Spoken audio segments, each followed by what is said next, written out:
Angry protesters on Wednesday in Akure, the Ondo state capital, blocked the entrance to the governor's office over the killing of 5 farmers by suspected armed herdsmen. The tragedy comes a week after 4 communities in Akure, North local government area of the state, were attacked by some armed men suspected to be bandits, leading to the deaths of over 20 people, as well as the abduction of 9 surveyors in Iluabo in Akure. In the latest incident, it was learned that the farmers were allegedly shot dead in another invasion by armed herdsmen at Oba Oyinbo Power Line Axis in Akure North local government area of the state.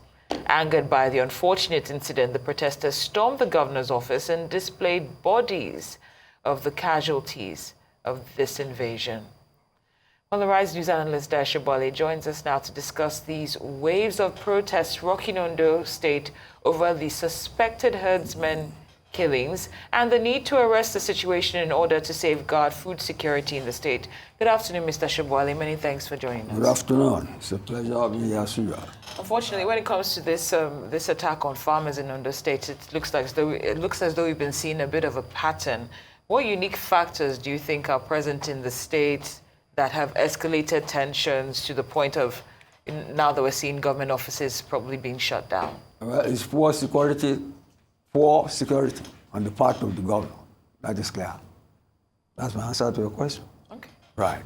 But you see, the protesters, they are very responsible people for the simple reason that they even brought the dead bodies to the governor's mansion, and the governor was not around. I will put the responsibility for the killings at the door of insecurity in the state. Although we know it's not peculiar to Ondo State, but for now, I think the government in Ondo State should do more than it has done so far. Because you remember, his predecessor in office started Amotekun, so the state private security outfit outside the auspices of the normal security law enforcement agencies. I think the governor should listen to those protests. Let's leave it at that for now. All right. I'm glad you brought up Amotekun, because it was celebrated as a successful initiative and something that was copied across the nation for a period of time. However, since then, we've moved on to debates around state policing, and those debates have also gone relatively quiet.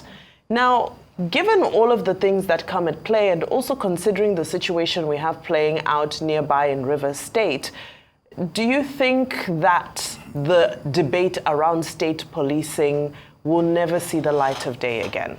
Well, I am not bothered about state policing. I'm bothered here about the effect of these killings on food production. Because you see, people have to eat. And if there is no security for farmers, let me know that it is not peculiar to this state. Ondo State, and Nasarawa, and many states, especially the Benue Plateau states, they are in the thick of this thing. People have run away from their farms.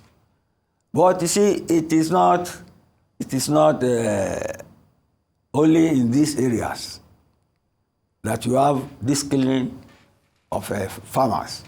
The reason is not far-fetched. People downplay the importance of the Fulani herdsmen in doing this because of political reasons. In fact, at a stage, I think it was the Sultan who said that people should not be referring to the herdsmen as Fulani herdsmen. But what is happening in Nigeria is not peculiar to Nigeria. Again, I say, it's happening all over the north of ECOWAS states, where we have the Fulanis, because they are cattle migrants and they travel all over the place. But in terms of food security, let's look at the positive side of things. Oyo State, Lagos State, Ondo State, Ekiti State. They have returned to the land. They have returned to agriculture and farming, and are copying what Obafemi Awolowo did in the old Western region. There is a farm, they call Fashola Farms, 2005, I don't know the exact size, very big, which Oyo State has revived together with the Institute of Tropical Agriculture in Ibadan and the Faculty of Agriculture in UI. Say the governor back in is boasting that they have enough to food for people to eat. But then I'm sure he has put in place a very vibrant security apparatus that will prevent these herdsmen from coming into people's farmlands and destroying them. You see, if you have done this in the past and it has been productive, why are we shying away from it? They said it is the military that stopped it. Now the military are gone. We have people who are responsive to the electorate that put them in power, but they are not showing that.